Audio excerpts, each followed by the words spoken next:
Hey guys, it's Roxanne from RoxanneLynch.com. Hey, how's it going in your neck of the woods? I have to ask you, are you a yes woman?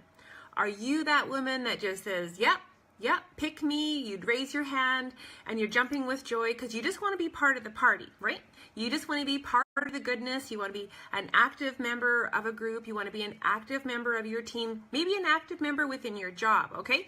So when you guys are popping in, because I have some confessions of a past yes girl, okay? And if a yes is something that is easy for you to say, there's some things I want to share with you of why you should add no to your vocabulary. Okay, so you guys know my name is Roxanne Lynch. I love showing up every day in your world, either through a short article, a live video, sharing a blog post, or something from a YouTube channel where you guys can get some traction, some inspiration, and get something good going on within our brain cells. You know, shake it up a little bit, get excited about our tomorrows, and really get excited because you know what? We're getting closer and closer to the luckiest day of the year. Okay. So, dangers of a yes woman, because most of you guys know that I come from the middle management corporate world, and it was something that my job had evolved to at the very end of something that I would have never even applied for.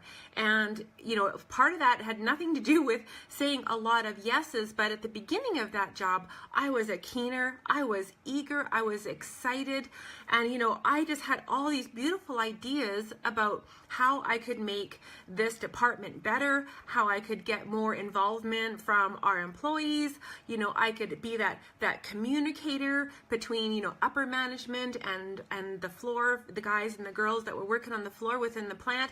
And I was like super excited. I had a great management team at the time. And I was saying yes. The advice that was given to me by, you know, all of my other leaderships within that company were saying, you know what, Roxanne, say yes as often as you possibly can. Get involved in everything that you possibly can. Anyone tell you that? Did everyone tell you that? You know, I had a lot of advice telling me to, you know, what they thought was great advice to help get me a strong start and empower me and encourage me to get involved in everything, okay? But you know what happens, right? Because as great as all these wonderful people were trying to help me, what they were doing was actually causing a lot of stress in my life because I was just piling stuff onto my plate, right? I was signing up for everything. I had my fingers in every little pie that was going on, and all I was doing was stressing myself out, making myself ineffective because I was stretching myself so very thin, and I was exhausting myself, and I was creating something that I knew that I couldn't sustain. You know, we can sustain a large amount of effort and energy for a short period of time. You know, that's why they have 60-day runs. That's why they have 90-day runs within our business. That's why we have like great big surges due to Christmas time or Easter time and different campaigns that we can run within our business. But that kind of energy isn't sustainable for the long term, right? So we need to learn how to say yes to some things and how to say no. So I want to share some tips with you because, you know, I had this dream of at the same time as I was in this middle management job that unfortunately the upper management shifted, and you know how that happens in corporate, right? All of a sudden your upper management, all this whole group changes, and it has this ripple effect that affects all of us. And like I shared, my job becomes something that wasn't me, that I would have never applied for, and created all this stress in my life. And something that I quit in the fall of 2017, deciding to be an entrepreneur. And that has definitely had its roller coasters. So even within network marketing, within life, within family, we can say yes, okay? So I want to share some ideas of why there's like 3 super great reasons, no guilt reasons, that you can add no to your vocabulary. Because we know the dangers of saying yes, right? We know about the ability to deciding. We have to figure out, you know, that sifting and sorting mechanism with everything in life. So the first tip about saying no and entering no into your vocabulary is no actually helps you regain some control of your precious time and schedule. We all know that time is our most precious commodity. So we have to figure out what is ultimately going to serve us. We can't do everything, so we have to start doing things that represent us and our interests, our passions, our purpose the best. You know, and we need to evaluate that. We need to evaluate our personal goals, our dreams, our hopes, where we're going, and is this going to support it? okay? You can make that yes and no decision. We have to choose those causes and initiatives that are aligned to our goals. It's super important because that helps represent us, who we are, our values, our beliefs, our personal brand, the wonderful woman that you are as a beautiful individual, okay? Are you going to be able to embrace this using your natural tendencies, your natural nuances, your natural skill strengths, or are you going to be piling a whole bunch of workload on you to try to discover how you're going to make this fit within your world, okay? So, like I said, that's going to help create some more time and add that extra component of flexibility of what fits you and what doesn't, okay? So, saying no, tip number 2, saying no is, like I said, it allows us to get picky. We have to be saying yes to the right things, and when we say no to other things, we have more time to spend on what is most important. We can finish those first things first, and that is our first priority, and is this choice, is this decision, is this action, is it going to reflect that? Is this really going to help you or hinder you?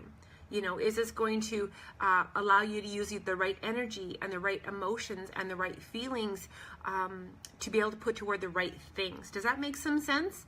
That's ultimately why I show up, is because someone out there appreciates it, and that matters the world to me, because if I used to struggle at some of these things, and I see other women, my friends online right now, whether you're on my team within social retail and marketing, or you're on your own beloved journey within the business that you love, I know that what I do matters. And I think that's my biggest why. And that's why I talked about that at lunchtime. So if you didn't catch out my lunchtime post about, don't complain if you don't have a big pie in the sky why, this is the little things that matter. It's this kind of little things, okay? So back to the no conversation. So when you say no to people, we have to make sure that it is super powerful for enabling more time and more of your preciousness that you can give to your family and to your loved ones and to your full-time or your side gig. And you're not going to feel resentment when you say yes to those wrong things. When we say yes to too many things, then we know that we're going to be stretched too thin. We're going to be doing a disservice to that committee that you may have said yes, or that work project that you've said yes to. So, you're going to feel resentment and you're going to stretch yourself thin. If you're like me, that's going to cause stress and anxiety, and it's going to begin to manifest itself in real physical things like panic attacks and hair loss and weight gain and adult acne and all those things. So be careful what you're saying yes to, because it can come back to bite you in the butt. Or like for me, my physical health, along with some of my mental health issues with battling depression and stuff like that. So no, when you're saying no to those right things or yes to them, it allows you to feel like you're not going to be taken advantage of. And there's a couple little defense mechanisms that I want to share with you. Also is because we know that women, it's so hard for us to say no. We're natural nurturers, we're natural caretakers, and saying yes is almost automatic, for some women. For me personally, it's something I still have to take a breath and going can I fit this in? And what else is going to suffer? Or what else do I have to push to the back burner to get this done? How is this going to complement my business of, coaching women online or within my team? How is this going to complement them? Is this going to start to affect my family, the relationships, and obviously my life commitments, with my dad? Yesterday, 13 hours on the road with my dad. It's now 26 days in 10 months. 26 days and 10 months that I've been on the road with him, to or from for a full day gone, or overnight trips out of the city. So, when you're saying yes to things, what then are you going to have to say no to that you've already made that commitment for? Because I know that it's really hard. Some of us avoid no like the plague, and yet that's the poison that we're swallowing, okay?